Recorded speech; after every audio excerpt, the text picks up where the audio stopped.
Aynuzan, sen bu verecek cogağın katı vacip.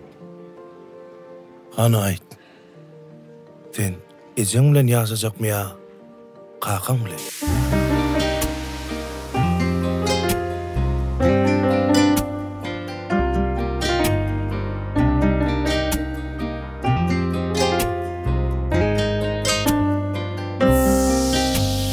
Jigim bilen fidi canım uğriyet Mehrimizden mahrum edip ayrılmam fidi Her zehirdi Huday canı bir yalvarıyat Canım kovlan kevem bilen uruşmam fidi Til kevem uncutsanız elim ağlar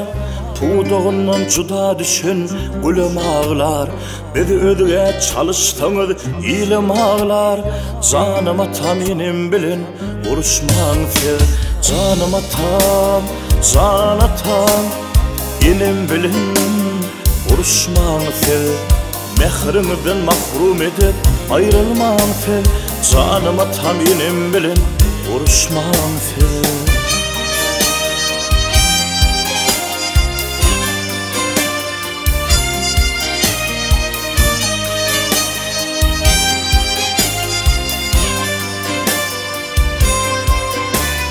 Beni sessiz aydın sağdım gerek gel Sessiz ışık bakar yağdım gerek gel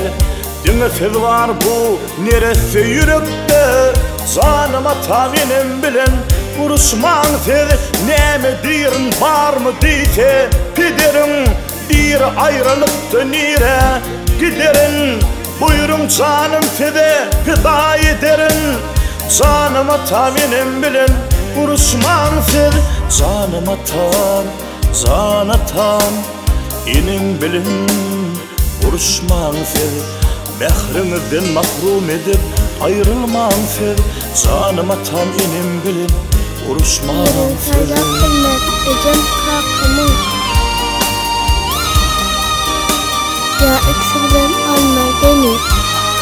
Ya da kanetlerine garip ömrünün Çağlar oyunu, tavşırın beni Hiç kaçan ayrılık düşmesin yada Bir sebep olmalı